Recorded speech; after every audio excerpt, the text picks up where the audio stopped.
No dia do meu aniversário, recebi uma surpresa da família. Ao chegar ao restaurante, a esposa do meu filho anunciou: "Esta é a tua última refeição antes de ires para o lar de idosos." Eu sorri e respondi com calma: "E esta é a tua última refeição, tendo uma casa onde viver." No dia seguinte eu disse: "Alegra-me ter-te aqui. Continua a minha história até ao fim e comenta de que cidade me estás a ver. Assim, poderei ver até onde a minha história chegou. O meu nome é Ana Luísa e tenho 65 anos. Nunca pensei que o dia do meu aniversário se transformaria no momento mais humilhante da minha vida, mas também no dia que mudaria tudo para sempre. Era uma sexta-feira à noite quando cheguei ao restaurante Vista Bela, aquele lugar elegante no centro da cidade onde tínhamos celebrado tantas ocasiões especiais. João. O meu filho de 40 anos ligou-me naquela manhã com aquela voz doce que usava quando queria algo. "Mãe, queremos celebrar o teu aniversário em grande. Mereces algo especial." Devia ter suspeitado de algo. João não tinha sido especialmente atencioso comigo nos últimos anos, não desde que Clara entrou na sua vida. Mas uma parte de mim, aquela parte que sempre espera o melhor das pessoas que amamos, queria acreditar que talvez as coisas estavam a mudar. Vesti o meu vestido azul marinho favorito, aquele que o meu falecido marido Roberto sempre dizia que me fazia parecer elegante. Maquilhei-me com cuidado, penteei os meus cabelos grisalhos prateados e pus os brincos de pérolas que Roberto me tinha oferecido no nosso 20º aniversário. Queria parecer bem para a minha família. Quando cheguei ao restaurante, vi João e Clara já sentados numa mesa perto da janela. Ele parecia nervoso, brincando com o guardanapo, evitando o meu olhar. Clara, pelo contrário, estava radiante. Vestia um vestido vermelho chamativo e aquele sorriso que eu tinha aprendido a desconfiar ao longo dos anos. "Feliz aniversário, Ana Luísa", disse Clara com uma voz demasiado alta, demasiado doce. Aproximou-se e deu-me um abraço que pareceu tão falso como o seu sorriso. João levantou-se e beijou-me a face. "Feliz aniversário, mãe." Sentamo-nos e pedimos o jantar. Por um momento, tudo parecia normal. Falamos do tempo, do trabalho de João, dos planos de Clara para redecorar a casa deles, a casa onde viviam que eu tinha estado a pagar durante anos sem que eles soubessem. Foi depois do prato principal quando Clara decidiu atacar. "Ana Luísa", começou limpando os lábios com o guardanapo. "João e eu temos estado a falar e achamos que é hora de termos uma conversa importante contigo." Algo no seu tom me pôs em alerta. A forma como disse João e eu, como se fossem uma unidade contra mim. A maneira como seus olhos brilharam com uma malícia mal contida. "De que querem falar?" perguntei, embora uma parte de mim já soubesse. Clara trocou um olhar com João, que assentiu nervosamente. Era óbvio que tinham ensaiado isto. "Bem", continuou Clara, "achamos que já não é seguro para ti viveres sozinha. Tens tido alguns esquecimentos ultimamente." "Esquecimentos? Que esquecimentos?" A minha mente estava tão clara como sempre. Gerenciava as minhas finanças, cozinhava, limpava, lia 3 livros por semana, mas fiquei calada, querendo ouvir até onde chegava esta charada. "Encontramos o lugar perfeito para ti", continuou Clara, a sua voz agora tomando um tom condescendente que me fez apertar os punhos debaixo da mesa. "Os Jardins do Pôr do Sol. É uma bela casa de repouso para idosos. Terás companhia 24 horas, cuidados médicos, atividades.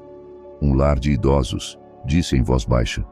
"Uma casa de cuidados assistidos", corrigiu João rapidamente, finalmente encontrando a sua voz. "Mãe, só queremos o melhor para ti." Olhei para o meu filho, este homem que eu tinha criado com tanto amor depois de o pai dele morrer há 10 anos. Este menino que costumava correr para os meus braços quando tinha pesadelos, que me pedia para lhe ler histórias antes de dormir, que me dizia que quando crescesse casaria comigo porque eu era a mulher mais bonita do mundo. "Já fizemos os preparativos", anunciou Clara triunfante. "Podes mudar-te na segunda-feira. Nós tratamos de empacotar as tuas coisas." Foi então que algo dentro de mim se quebrou. Não de tristeza, mas de clareza. Vi tudo com uma precisão cristalina. Os anos de manipulação subtil, A forma como Clara tinha afastado gradualmente João de mim, as vezes em que se esqueceram de me convidar para jantares familiares, as conversas que paravam abruptamente quando eu entrava na sala. Então esta é a minha última ceia como mulher livre, disse, mantendo a voz calma. Clara sorriu, pensando que tinha ganho. Não vejas assim, Ana Luísa. Pensa nisso como o início de uma nova etapa. Tomei um gole do meu vinho, saboreando-o. Depois coloquei o copo sobre a mesa e olhei diretamente nos olhos de Clara. Tens razão, querida. Esta é a minha última ceia contigo. Fiz uma pausa, vendo como o seu sorriso começava a vacilar. E esta é a tua última ceia, com uma casa onde viver. O silêncio que se seguiu foi ensurdecedor. João piscou confuso. Clara empalideceu. O que queres dizer? Perguntou Clara, a sua voz agora menos segura. Sorri. O primeiro sorriso genuíno de toda a noite. Amanhã saberás. Levantei-me, peguei na minha bolsa e deixei dinheiro suficiente para cobrir a conta. Enquanto me afastava, pude ouvir Clara a falar duramente com João, mas as suas vozes desvaneceram-se enquanto saía do restaurante. Nessa noite, sentada na minha sala, rodeada pelas fotos e memórias de uma vida bem vivida, peguei no telefone e marquei um número que tinha memorizado. Senhor Martins, disse quando o meu advogado atendeu. Sou Ana Luísa Ferreira. Preciso que venha amanhã cedo. É hora de a minha família conhecer a verdade sobre as minhas propriedades. Depois desliguei e servi-me de um copo de vinho. Amanhã, Clara e João descobririam que a idosa confusa que queriam internar num lar de idosos era na realidade a dona da casa onde viviam e de muito mais do que jamais tinham imaginado. O sábado de manhã amanheceu claro e frio. Levantei-me cedo, como sempre fiz, e preparei café. Enquanto esperava que o Sr. Martins chegasse, revi todos os documentos que precisaria para o que estava por vir. Durante anos, mantive em segredo a verdadeira extensão das minhas propriedades. Roberto e eu tínhamos sido mais astutos do que a nossa família imaginava. Enquanto eles viam uma viúva reformada que vivia da sua pensão, eu tinha estado a investir sabiamente em imóveis por toda a cidade de Lisboa. A casa onde João e Clara viviam era só o começo. O Sr. Martins chegou às 9 em ponto, como sempre pontual. Eduardo Martins tinha sido o nosso advogado de família durante 20 anos, um homem discreto que entendia o valor do silêncio. Bom dia, Ana Luísa, cumprimentou-me, colocando a sua pasta sobre a mesa da sala de jantar. Suponho que finalmente chegou o momento de agir. Sim, respondi, servindo-lhe uma chávena de café. Já não posso continuar a fingir. Tínhamos falado desta possibilidade muitas vezes nos últimos anos. Eduardo tinha sido testemunha de como Clara tinha afastado gradualmente João de mim e preparara vários cenários legais para proteger os meus interesses. Estás segura de que queres fazer isto? Perguntou-me, embora ambos soubéssemos que já não havia volta atrás. Depois do que aconteceu ontem à noite, não me resta alternativa. Contei-lhe sobre o jantar, sobre o lar de idosos, sobre a frieza com que tinham planeado livrar-se de mim. Eduardo ouviu em silêncio, assentindo ocasionalmente. Muito bem, disse finalmente. Vamos começar com a notificação de despejo. Como és a verdadeira proprietária da casa na Rua dos Plátanos, tens todo o direito legal. A casa na Rua dos Plátanos. João e Clara tinham vivido lá durante 5 anos, acreditando que era deles. O que não sabiam era que quando se meteram em problemas financeiros há 3 anos, eu paguei silenciosamente a hipoteca para evitar que perdessem a casa. O banco transferiu a escritura para o meu nome, mas nunca lhes disse. Quanto tempo tem para desalojar? Perguntei. 30 dias é o legal, mas podemos encurtá-lo para 1 semana se argumentarmos em cumprimento do contrato de arrendamento. Que contrato de arrendamento? Eduardo sorriu. O que vamos assinar agora mesmo datado há 3 anos. Um contrato que estipula que o arrendamento pode ser terminado imediatamente em caso de falta de respeito ou ameaças à proprietária. Enquanto assinava os documentos, não pude deixar de pensar em como as coisas tinham chegado a este ponto. Lembrei-me quando João me trouxe Clara pela primeira vez há 8 anos. Ela era encantadora então, ou pelo menos fazia um grande esforço para parecer. A tua mãe é incrível, tinha-me dito naquela primeira ceia. Espero que possamos ser muito próximas. E no início parecia sincera. Ajudava-me na cozinha. Perguntava-me sobre Roberto. Parecia genuinamente interessada em conhecer a história da nossa família, mas gradualmente as coisas começaram a mudar. Primeiro foram as sugestões subtis de que talvez João me visitasse demasiado. Precisa cortar o cordão umbilical um pouco, não achas? Tinha-me dito uma vez, rindo como se fosse uma piada, mas não era uma piada. Depois começaram as críticas envolvidas em preocupação. Ana Luísa, tens a certeza de que deves conduzir a tua idade? Ou, preocupa-me que vivas sozinha, e se caíres e ninguém te encontrar? João, o meu doce João, tinha começado a repetir estas preocupações como se fossem suas. Pronto, anunciou Eduardo, guardando os documentos na pasta. Os papéis de despejo serão entregues na segunda-feira de manhã. Também preparei as cartas para o banco, cancelando todas as transferências automáticas que tens estado a fazer para as suas despesas. Isto era outra coisa que Clara e João não sabiam. Durante os últimos anos tinha estado a pagar silenciosamente muitas das suas despesas. O carro de Clara, as férias que tinham tirado no ano passado, até alguns dos móveis caros que Clara tinha comprado para a casa, e o corte de serviços. Também na segunda-feira, eletricidade, água, gás, internet, tudo está no teu nome, por isso legalmente tens direito a cancelar os serviços. Senti uma pontada de tristeza por João. Apesar de tudo, continuava a ser o meu filho, mas também senti algo mais forte: determinação. Tinham cruzado uma linha ontem à noite e não havia volta atrás. Depois de Eduardo se ir embora, sentei-me na minha cozinha com uma segunda chávena de café e o meu telefone. Sabia que teria de agir rápido antes que Clara tivesse tempo de manipular a situação a seu favor. Marquei o número de João. Atendeu ao terceiro toque. Mãe, estás bem? Ontem à noite foste embora muito rápido. A sua voz soava genuinamente preocupada, e por um momento a minha resolução vacilou. Este era o meu menino, o bebé que eu tinha carregado nos braços, o criança que eu tinha consolado durante pesadelos. João, preciso que venhas a casa. Só tu. Há algo importante de que precisamos falar. Não pode esperar.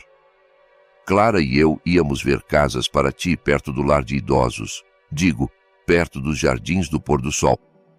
E aí estava. Mesmo agora, depois de me humilhar publicamente, continuavam com os seus planos como se a minha opinião não importasse. Não, João, não pode esperar. Vem agora ou na segunda-feira descobrirás algumas coisas de uma maneira muito menos agradável. Houve uma pausa longa. Mãe, estás a assustar-me. Devias estar assustado. Vem sozinho, João. Se trouxeres Clara, não abro a porta. Desliguei antes que pudesse responder. Enquanto esperava, caminhei pela minha casa. Esta casa que Roberto e eu tínhamos comprado quando João tinha 5 anos. Cada canto tinha memórias. A marca na parede onde João media a sua altura em cada aniversário. A mancha no tapete onde derramou sumo de uva quando tinha 7 anos. A foto da sua formatura universitária, onde sorria orgulhoso com o diploma. Onde é que as coisas tinham corrido mal? Em que momento o meu filho decidira que eu era um fardo em vez da sua mãe?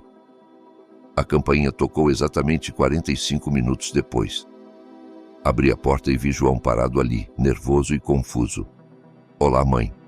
Entra, disse afastando-me. Sentou-se no sofá onde tinha visto 1000 filmes da Disney comigo quando era criança. Eu sentei-me à frente dele na cadeira de Roberto. João, comecei. Há muitas coisas que não sabes sobre mim, sobre o teu pai, sobre a nossa situação financeira. Mãe, se isto é sobre o dinheiro para o lar de idosos, já te disse que Clara e eu tratamos. A tua casa, interrompi. A casa onde vives com Clara. Sabes quem é o verdadeiro dono? João franziu a sobrancelha. É nossa. Temos a hipoteca. Não, João. Não tem. Tirei os documentos que Eduardo tinha deixado e entreguei-lhes. Vi como os seus olhos se moviam pelas páginas, como a sua expressão mudava de confusão para choque. Isto não pode ser verdade. Quando vocês iam perder a casa há 3 anos, Eu paguei toda a dívida. O banco transferiu a escritura para mim. Vocês têm estado a viver na minha propriedade durante 3 anos. João empalideceu. Por que não nos disseste? Porque pensei que era o meu filho a viver lá. Pensei que algum dia entenderias o que eu tinha feito por ti. A minha voz quebrou ligeiramente. Mas ontem à noite percebi que não tenho um filho. Tenho um estranho que quer internar-me num lar de idosos para se livrar de mim. Mãe, não é assim. Não é assim? Levantei-me caminhando para a janela. João, quando foi a última vez que vieste visitar-me sem ser por dinheiro ou porque precisavas de algo? Quando foi a última vez que me ligaste só para saber como eu estava? O silêncio foi a minha resposta. Na segunda-feira, disse sem me virar para o ver. Receberás uma notificação oficial de despejo. Tens uma semana para encontrar outro lugar onde viver. Mãe, não podes fazer isto. Somos família. Finalmente virei-me para o enfrentar. Ontem à noite, nesse restaurante, deixaste-me muito claro que já não sou família. Agora vais descobrir as consequências dessa decisão. No domingo de manhã, enquanto tomava o meu café e lia o jornal como sempre tinha feito, o meu telefone começou a tocar sem parar. Não reconheci o primeiro número, mas atendi de qualquer forma. Ana Luísa, sou Carmen, a irmã de Clara. A voz era áspera, acusatória. Não posso acreditar no que estás a fazer à minha irmã e ao teu próprio filho. Então já tinha começado a campanha de Clara. Eu esperava por isso. Bom dia, Carmen. Não sabia que tinhas o meu número. Clara deu-mo. Está destruída, Ana Luísa. Como pode ser tão cruel com a tua própria família? Recostei-me na cadeira, preparando-me para o que sabia que seria uma longa conversa. Contou-te Clara sobre o jantar de sexta-feira? Contou-me que estavam a tentar ajudar-te, a encontrar-te um lugar seguro onde viver e que reagiste como uma louca. Uma louca. Claro que essa seria a narrativa de Clara. Contou-te que me anunciaram que me iam internar num lar de idosos, sem sequer me perguntar a opinião? Ana Luísa, a tua idade é normal que precises de ajuda. Carmen, interrompi. Tenho 65 anos, não 95. Gerencio as minhas próprias finanças, cozinho, limpo, leio, conduzo. Não há absolutamente nada de errado com a minha mente. Mas Clara disse-me que tens estado a esquecer coisas, que às vezes não reconheces as pessoas. Mentiras. Tudo eram mentiras. Mas percebi que Clara tinha estado a construir esta narrativa durante meses, talvez anos, preparando o terreno para este momento. Carmen, alguma vez falaste comigo diretamente sobre estes supostos problemas de memória? Houve uma pausa. Bem, não, mas... Porque se os tivesse tido, não achas que alguém devia ter falado comigo primeiro antes de decidir o meu futuro? Depois de Carmen, ligou a mãe de Clara. Depois um primo de João que mal tinha visto em anos. Depois a melhor amiga de Clara. Todos com a mesma história. Ana Luísa tinha se tornado senil e cruel e estava a punir a sua pobre família por tentar cuidar dela. Pelo meio-dia, tinha recebido 12 chamadas semelhantes. Clara tinha sido muito ocupada. Foi então que tocou a campainha. Pela janela vi um carro que não reconheci. Quando abri a porta, encontrei uma mulher mais velha do que eu, elegantemente vestida, com uma expressão severa. É Ana Luísa Ferreira? Sim, sou a doutora Patrícia Vega, geriatra. A tua nora contactou-me muito preocupada com o teu bem-estar mental. Pediu-me que viesse avaliar-te. Senti como se me tivessem dado uma bofetada. Clara tinha chegado ao ponto de trazer uma doutora à minha casa sem o meu consentimento. Não solicitei nenhuma avaliação, disse firmemente. Senhora Ferreira, entendo que pode ser confuso, mas às vezes as pessoas com deterioração cognitiva não se apercebem de que precisam de ajuda. Doutora Vega, certo? Mantive a voz calma, mas firme. Agradeço que tenha vindo, mas não vou permitir que entre na minha casa sem uma ordem legal. Se a minha nora está tão preocupada com o meu bem-estar mental, pode seguir os canais legais apropriados. A doutora pareceu surpreendida com a minha resposta clara e direta. Senhora, a tua família está genuinamente preocupada. A minha família, disse. Anunciou-me na sexta-feira à noite que me iam internar num lar de idosos sem me consultar.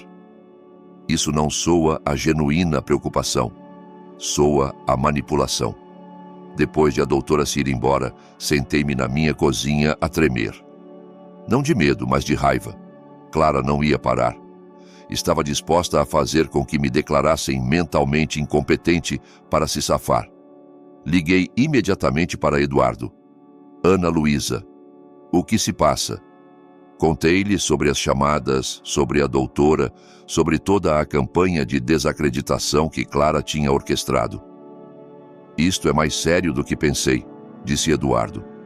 Se ela conseguir suficientes testemunhos de que estás mentalmente incompetente, poderia desafiar legalmente as tuas decisões sobre as propriedades. Pode fazer isso? É difícil, mas não impossível, especialmente se convencer João a cooperar. O meu coração afundou-se. João. O meu próprio filho poderia testemunhar contra mim se Clara o convencesse. O que posso fazer? Precisamos de agir mais rápido do que planeado. E precisamos de documentação médica que prove a tua competência mental. Nessa tarde, Eduardo organizou uma consulta de emergência com o doutor Ramos, o meu médico de família há 15 anos, também com um neuropsicólogo para uma avaliação cognitiva completa. Entretanto, as chamadas continuaram a chegar. Alguns familiares distantes, vizinhos que Clara tinha contactado, até algumas das minhas antigas colegas da escola onde tinha lecionado antes de me reformar. A mais dolorosa foi a da minha irmã Teresa, que vive noutro distrito. Ana Luísa, a sua voz soava preocupada. João ligou-me, contou-me que tens estado a agir de forma estranha, que os expulsaste da casa deles sem razão. A casa deles, repeti amargamente. Sim, a casa deles. Ana, realmente é necessário ser tão drástica? São a tua família. Teresa, achas que eu perderia a razão de repente? Bem, não. Mas o envelhecimento pode ser. Tenho 65 anos, Teresa, a mesma idade que tu. Isso fê-la calar por um momento. Olha, continuei, vou enviar-te alguns documentos por e-mail. Quero que vejas a verdadeira situação antes de me julgares. Nessa noite, preparei um pacote completo de informação.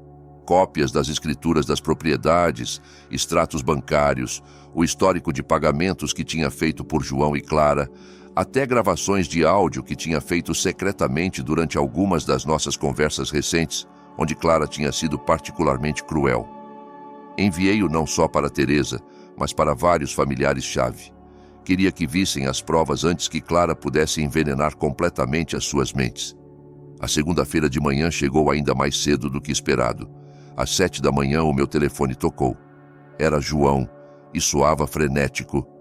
Mãe, há um homem à nossa porta com papéis legais. Diz que temos de desalojar a casa. Sim? Disse simplesmente. Como pudeste fazer isto? Como pudeste chamar a polícia como se fôssemos criminosos? João, não chamei a polícia. Chamei um oficial de justiça para entregar uma notificação legal de despejo. Há uma grande diferença. Mas somos a tua família.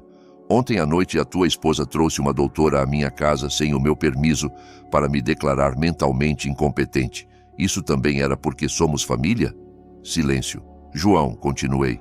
Clara tem estado a ligar para todos os nossos conhecidos a dizer que estou louca.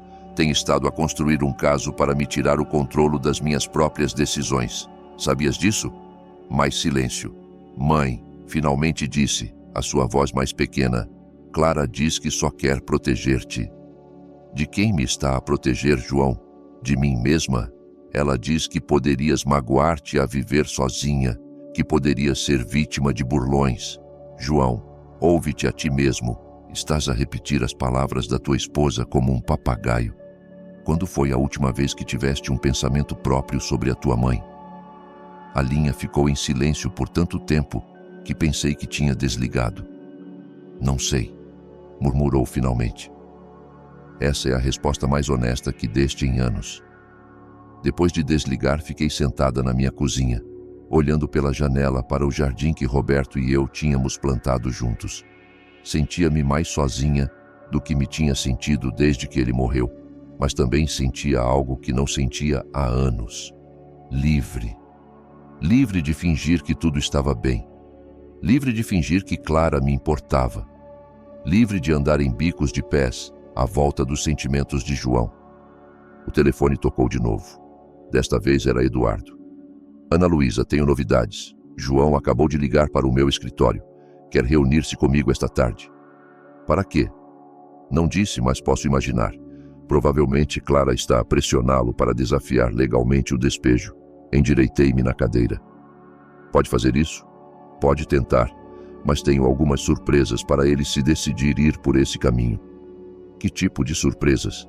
Prefiro não dizer por telefone, mas digamos que a minha investigação sobre as finanças familiares revelou algumas coisas muito interessantes sobre os gastos de Clara nos últimos anos. Depois de desligar, percebi que a guerra mal tinha começado. Clara não ia desistir facilmente e aparentemente estava disposta a usar João como a sua arma. Mas eu também tinha armas, e ao contrário de Clara, as minhas estavam carregadas com a verdade. Nessa tarde, enquanto esperava notícias da reunião de Eduardo com João, recebi uma chamada inesperada. Senhora Ferreira, sou o detetive Morales da polícia local. Recebemos uma denúncia de que poderias estar em perigo. O meu sangue gelou. Que tipo de perigo? A tua nora ligou esta manhã, muito preocupada. Diz que tens estado a agir de forma errática e que teme que possas magoar-te a ti mesma ou a outros. Clara tinha jogado a sua carta mais suja. Estava a tentar fazer com que me prendessem. O detetive Morales chegou à minha casa 1 hora depois da chamada. Era um homem de meia idade, com olhos gentis, mas alertas. Convidei-o a entrar e servi-lhe café, enquanto ele avaliava discretamente o meu estado mental e o meu ambiente. Senhora Ferreira, começou. Devo admitir que depois de falar contigo ao telefone e ver-te agora em pessoa, não vejo evidência de nenhum comportamento errático ou perigoso. Porque não há, respondi calmamente. Detetive, estou no meio de uma disputa familiar muito feia e a minha nora está a usar todos os recursos possíveis para me fazer passar por uma idosa senil. Mostrei-lhe toda a documentação, as escrituras das propriedades, os registros médicos recentes, até as gravações de áudio, onde se podia ouvir claramente como Clara falava de mim com desprezo. Isto pinta um quadro muito diferente, admitiu o detetive depois de rever tudo. Já consideraste obter uma ordem de restrição contra a tua nora? Posso fazer isso? Se puderes provar assédio ou ameaças, sim. E pelo que vejo aqui, tens um caso sólido. Depois de o detetive se ir embora, senti-me exausta, mas também aliviada. Pelo menos as autoridades podiam ver que eu não estava louca, mas sabia que Clara não ia parar ali. Não. Tive de esperar muito para descobrir qual seria o seu próximo movimento. Nessa noite, enquanto organizava alguns documentos no meu escritório, encontrei algo que me gelou o sangue. Numa caixa velha de papéis importantes, descobri que faltavam coisas. As joias da minha mãe, que guardava num saquinho dentro da caixa, tinham desaparecido. Também faltava um colar de pérolas que Roberto me tinha oferecido pelo nosso 10º aniversário. Com o coração a bater forte, revistei toda a caixa. O broche de diamantes da minha avó, os brincos de esmeraldas que tinha herdado da minha tia, até o meu relógio de ouro da formatura. Tudo tinha desaparecido. Liguei imediatamente para Eduardo, embora já fossem 10 da noite. Ana Luísa, o que se passa? Eduardo, alguém roubou as minhas joias. As peças mais valiosas desapareceram da minha caixa forte. Quem mais tem acesso à tua casa? Só João. Ele tem chaves de emergência desde que Roberto morreu. Houve um silêncio pesado na linha. Ana Luísa, vou perguntar-te algo, e preciso que sejas completamente honesta comigo. Quando foi a última vez que revistes essas joias? Pensei por um momento. Há como 6 meses, quando as tirei para o aniversário da morte de Roberto. E desde então, quantas vezes João veio à tua casa quando não estavas? O meu estômago afundou-se. João vinha frequentemente quando eu saía para compras ou para as minhas consultas médicas. Dizia que queria verificar se tudo estava bem, que não havia problemas com as canalizações ou a eletricidade. Eu pensava que era doce da parte dele preocupar-se. Eduardo, estás a sugerir que João roubou as minhas joias?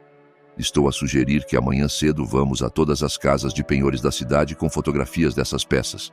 Não dormi nada nessa noite. Fiquei acordada na minha cama, olhando para o teto, tentando processar a possibilidade de o meu próprio filho me ter roubado. As joias da minha mãe, os presentes de Roberto, as heranças familiares que tinha planeado deixar-lhe um dia. Às 7 da manhã, Eduardo chegou com um investigador privado chamado Sr. Mendes. Tínhamos preparado fotografias de todas as peças em falta e uma lista das casas de penhores mais conhecidas da cidade. Não tivemos de procurar muito. Na terceira casa de penhores que visitamos, o dono reconheceu imediatamente as fotos. Sim, essas peças. Um homem jovem trouxe-as há como 2 meses. Disse que pertenciam à sua avó que tinha morrido e que a família precisava de dinheiro rápido. Pode descrever o homem? Perguntou o Sr. Mendes. Cabelo castanho, uns 40 anos, bem vestido, muito nervoso. Trouxe uma mulher com ele, loira, muito arranjada. O meu coração quebrou-se completamente. João e Clara tinham vendido as joias da minha família. Quanto lhes pagou por tudo? Perguntei. A minha voz, mal um sussurro. O homem verificou os registros. 12.000 euros. 12.000 euros. As joias valiam facilmente 40.000, mas eles tinham aceitado uma fração do valor real, porque precisavam de dinheiro rápido. Para que disseram que precisavam do dinheiro? Perguntou Eduardo. O homem disse algo sobre uma viagem que tinham de pagar. A mulher mencionou algo sobre um spa resort. Um spa resort. Lembrei-me que há 2 meses Clara tinha publicado fotos nas redes sociais de umas férias luxuosas que tinham tirado. Tinha gabado o hotel de 5 estrelas, os tratamentos de spa, os jantares elegantes, férias pagas com as joias da minha família. Obtivemos cópias de toda a documentação e os registros da transação. O Sr. Mendes também obteve as gravações das câmaras de segurança que mostravam claramente João e Clara a vender as minhas pertenências. De volta à minha casa, sentei-me na cozinha e chorei pela primeira vez desde que tudo isto tinha começado. Não chorei pelas joias, embora fossem insubstituíveis.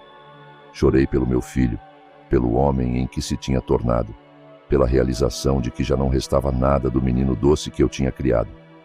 Eduardo deixou-me chorar por uns minutos antes de falar suavemente. Ana Luísa, há mais. Levantei o olhar, secando as lágrimas. Mas o quê?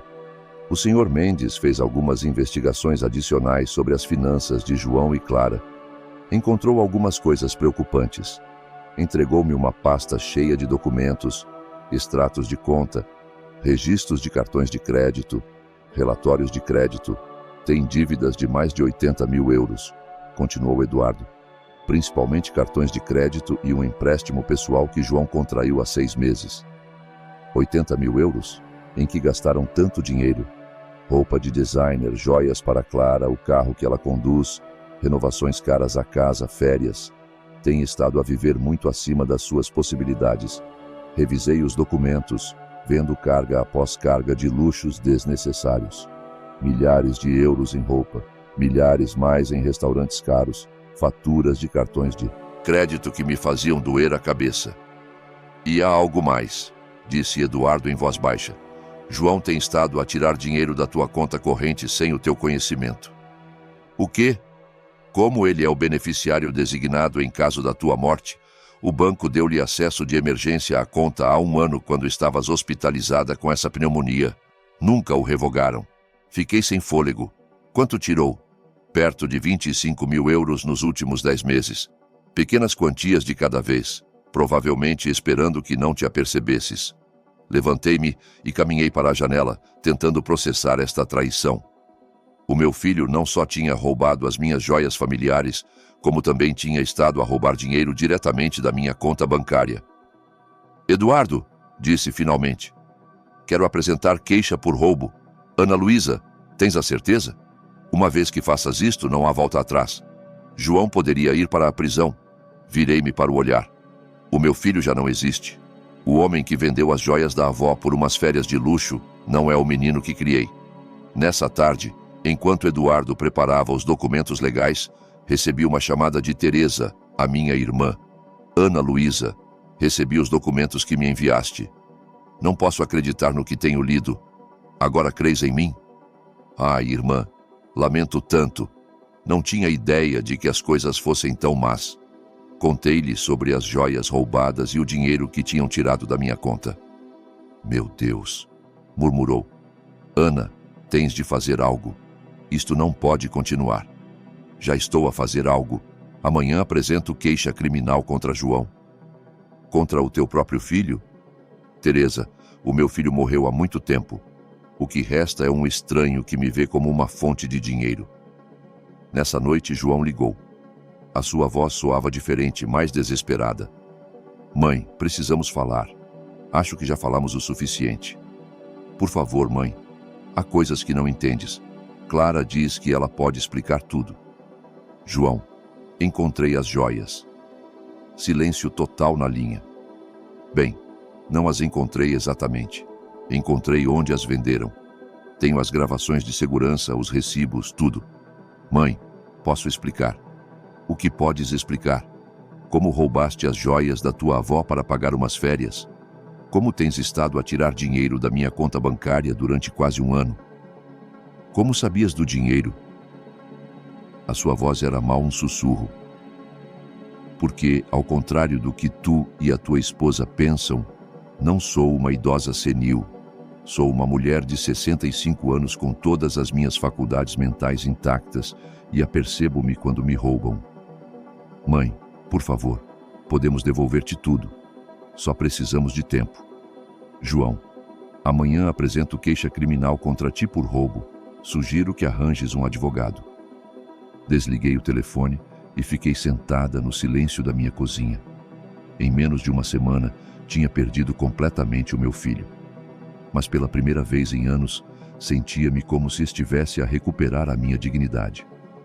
Não sabia o que o futuro reservava, mas sabia uma coisa com certeza. Nunca mais permitiria que alguém me tratasse como se fosse invisível ou descartável, especialmente não a minha própria família. Na quarta-feira de manhã, acordei com o som de alguém a bater violentamente na minha porta. Olhei para o relógio. 6:30 da manhã. Vesti um roupão e fui ver quem era. Pela mira, vi Clara, mas não a Clara perfeitamente arranjada que conhecia. O cabelo despenteado, a maquilhagem borrada, e vestia a mesma roupa do dia anterior. Parecia desesperada. Ana Luísa, abre a porta. Temos de falar. Não abri. Em vez disso, falei através da porta. Clara, são 6:30 da manhã. Vai-te embora da minha propriedade. Não me vou embora até que fales comigo. Isto é uma loucura. Não podes destruir a tua própria família assim. A minha família destruiu-se a si mesma. Os batimentos tornaram-se mais fortes, mais desesperados. Liguei para a polícia. 15 minutos depois, chegou uma patrulha. Vi pela janela como o oficial falava com Clara, que gesticulava dramaticamente, apontando para a minha casa. Depois o oficial tocou à minha porta.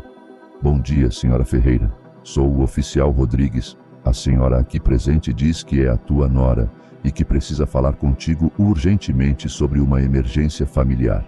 Oficial, não há nenhuma emergência. Esta mulher e o marido dela, o meu filho, roubaram joias familiares no valor de mais de 40 mil euros. Também têm estado a subtrair dinheiro da minha conta bancária sem a minha permissão. Hoje, apresento queixa formal contra ambos. O oficial olhou para Clara, cujo rosto se tinha tornado pálido. É verdade isso, senhora? Ela está a mentir. Está senil. Não sabe o que diz? Tirei as pastas que Eduardo me tinha preparado e mostrei-as ao oficial através da porta entreaberta.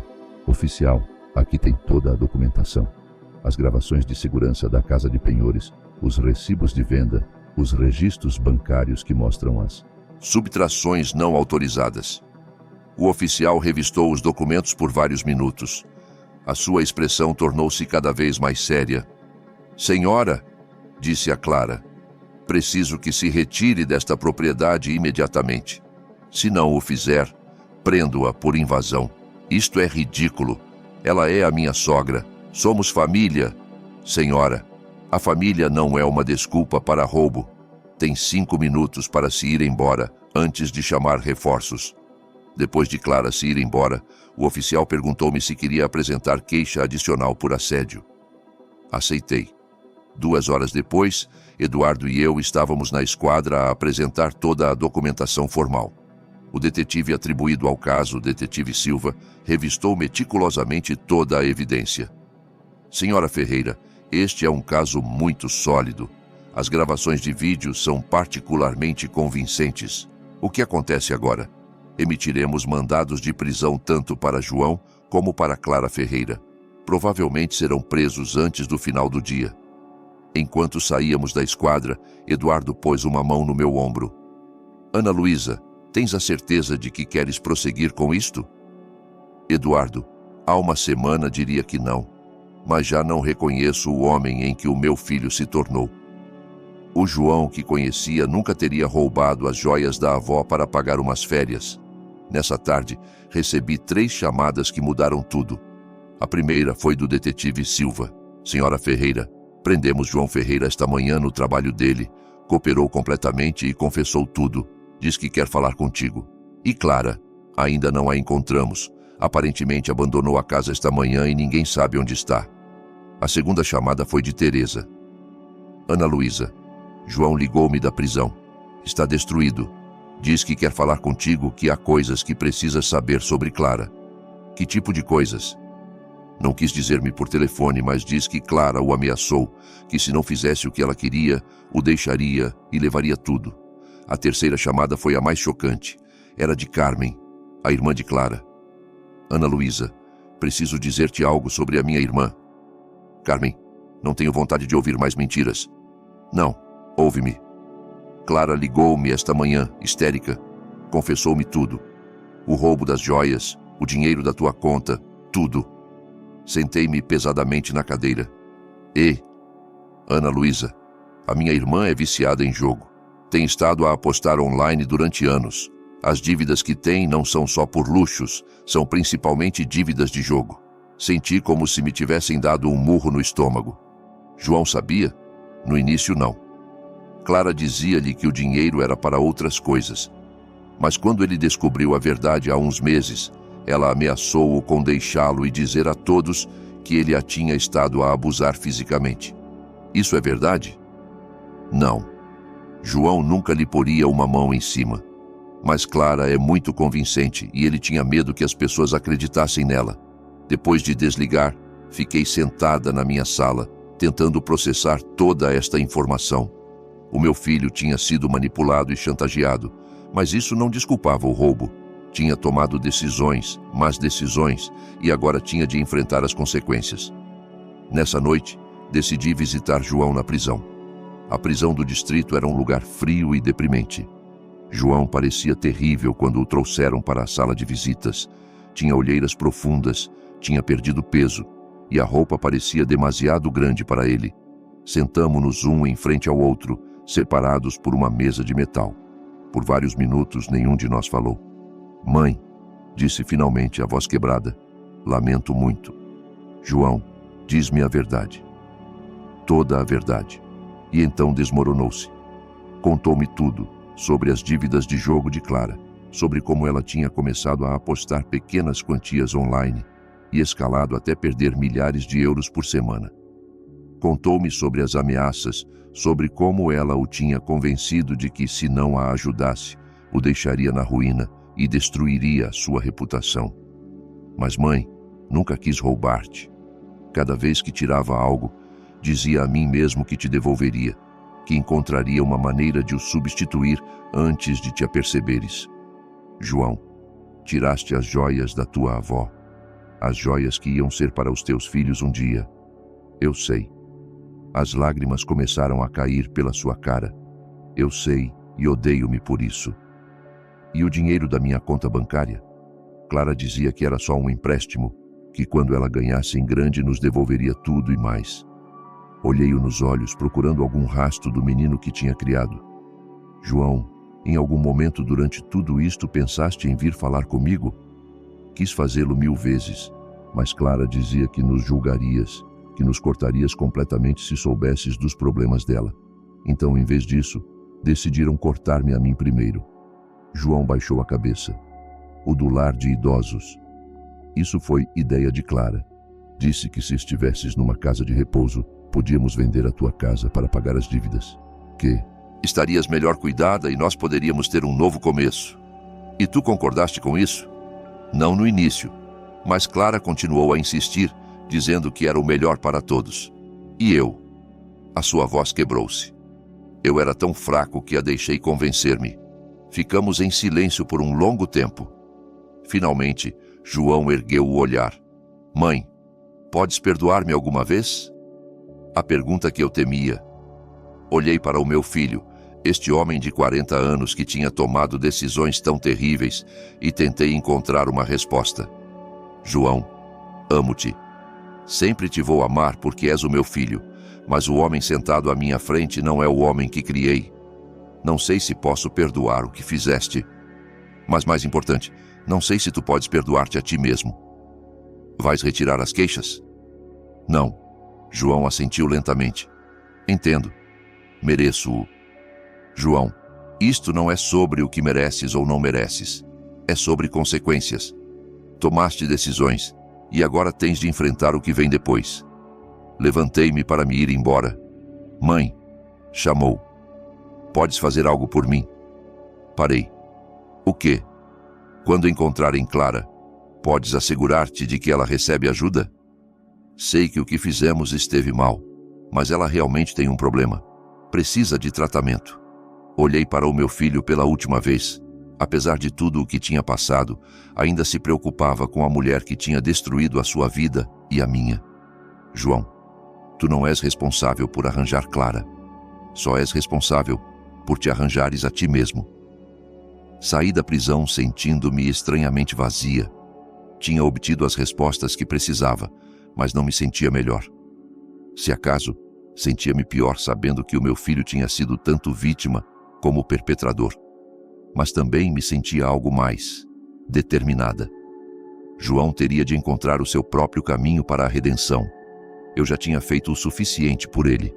Era hora de começar a viver para mim mesma. 6 meses depois dessa noite terrível no restaurante, acordei na minha própria cama, na minha própria casa, completamente livre. Clara nunca foi encontrada. Segundo o detetive Silva, provavelmente fugiu do país quando soube que João tinha sido preso. Tinha um mandado de prisão pendente, mas francamente, alegrava-me que tivesse desaparecido das nossas vidas. João tinha sido condenado a 8 meses de prisão e 3 anos de liberdade condicional. Também tinha de me pagar restituição por tudo o que tinha roubado. O advogado dele tinha argumentado por uma sentença mais leve devido às circunstâncias atenuantes, mas o juiz tinha sido claro. O roubo era roubo, sem importar as desculpas. Eu tinha assistido à audiência de sentença. João tinha me olhado da mesa do acusado, mas eu não lhe devolvi o olhar. Não por crueldade, mas porque tinha aprendido que olhar para trás só me impedia de avançar. Nestes 6 meses, tinha feito mudanças importantes na minha vida. Primeiro, contratei uma cuidadora a meio tempo, não porque precisasse medicamente, mas porque queria a tranquilidade de ter alguém confiável perto. Maria, uma mulher de 50 anos com referências impecáveis, vinha todos os dias das 3 às 7 da tarde. Cozinhávamos juntas, caminhávamos pelo bairro e tinha se tornado mais numa amiga do que numa empregada. Segundo, tinha renovado o meu testamento completamente. Eduardo tinha se assegurado de que fosse hermético. A casa e todas as minhas propriedades iriam para uma fundação benéfica que ajuda mulheres idosas vítimas de abuso familiar. João receberia uma pequena soma, suficiente para começar de novo quando saísse da prisão, mas nada mais. Terceiro, e talvez o mais importante, tinha começado a viver realmente pela primeira vez em anos. Tinha me inscrito em aulas de pintura no centro comunitário. Afinal, tinha talento para paisagens. Também me juntei a um clube de leitura, onde fiz 3 amigas genuínas que se tornaram o meu círculo social principal. Uma delas, Dolores, tinha passado por uma situação semelhante com o filho há anos. Ana Luísa disse-me durante um dos nossos jantares semanais: o mais difícil de aceitar é que às vezes os nossos filhos se tornam estranhos. Não é culpa nossa, mas também não podemos arranjá-lo. Tinha razão. Durante anos acreditei que se só amasse o suficiente João, Se só fosse paciente o suficiente com Clara, as coisas melhorariam. Mas o amor unilateral não pode sustentar uma relação tóxica para sempre. Uma tarde de outubro, enquanto Maria e eu preparávamos o jantar, tocou a campainha.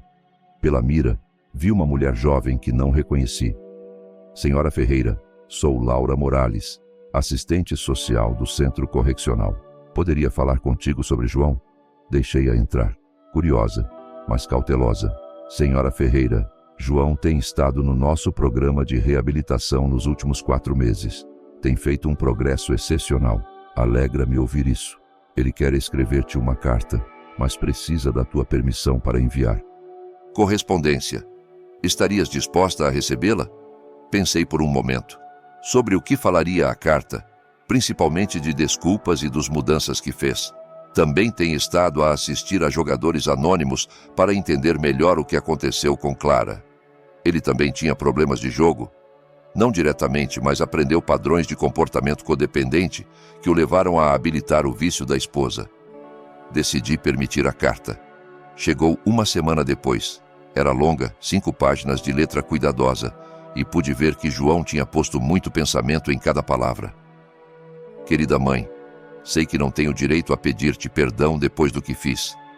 Sei que traí a tua confiança da maneira mais fundamental possível. Durante estes meses na prisão, tive muito tempo para pensar nas decisões que tomei e no homem em que me tornei. Quero que saibas que não escrevo esta carta esperando que mudes o teu testamento ou que me perdoes. Escrevo porque preciso que saibas que finalmente entendo a gravidade do que fiz. Roubei mais do que joias e dinheiro. Roubei a tua segurança, a tua confiança na tua própria família, o teu direito a envelhecer com dignidade na tua própria casa. Não há desculpa para isso. Tenho estado em terapia e aprendi sobre codependência e sobre como permitir que o problema de Clara se tornasse o meu problema, mas mais importante, aprendi que nada disso justifica as decisões que tomei. Quando sair daqui em 2 meses, não vou tentar contactar-te a menos que queiras. Vou mudar-me para outro distrito e começar completamente de novo. Aceitei um emprego numa organização sem fins lucrativos que ajuda famílias com problemas de vício. Mãe, quero que saibas que a mulher forte e independente que és sempre foi o meu herói. Lamento ter demorado tanto a aperceber-me disso. Com amor e respeito, João PS. Sei que provavelmente nunca verei as joias da avó outra vez, mas tenho todas as fotos delas que guardaste no álbum familiar. Se alguma vez quiseres cópias, posso enviar-tas. Depois de ler a carta, guardei-a na minha secretária. Não ia responder, pelo menos não ainda, mas alegrava-me saber que João finalmente estava a assumir responsabilidade real pelas suas ações. 2 semanas depois da visita de Teresa, que veio de outro distrito, foi a primeira vez que nos víamos em pessoa desde que tudo tinha começado. Pareces incrível, disse-me, abraçando-me no aeroporto. Pareces livre. Tinha razão. Pela primeira vez em anos, não carregava o peso de me preocupar com João, de andar em bicos de pés à volta de Clara, de fingir que tudo estava bem quando claramente não estava. Durante a sua visita, fomos jantar ao Vista Bela, o mesmo restaurante onde tudo tinha começado. Não te traz mais memórias? Perguntou-me Teresa enquanto nos sentávamos. Pelo contrário, respondi. Lembra-me o momento em que decidi reclamar a minha vida. Nessa noite, o gerente do restaurante aproximou-se da nossa mesa. Desculpe, não é a senhora que teve aquele incidente aqui há uns meses? Tensei-me, preparando-me para mais drama. Sim, sou eu. Queria dizer-lhe que admirei muito como lidou com essa situação. O meu pessoal fala disso às vezes. A forma como manteve a sua dignidade enquanto defendia a sua posição foi realmente impressionante. Depois de ele se ir embora, Teresa e eu olhamos uma para a outra e começamos a rir. Quem diria que te tornarias inspiração para o pessoal de restaurantes? Disse Teresa. Certamente não eu. No caminho para casa, Teresa perguntou-me: arrependes-te de algo? Pensei cuidadosamente. Arrependo-me de ter demorado tanto a defender-me. Arrependo-me de ter permitido que Clara me tratasse mal durante tantos anos. Mas não me arrependo das decisões que tomei uma vez que finalmente abri os olhos. E João? João é um adulto que tomou decisões de adulto.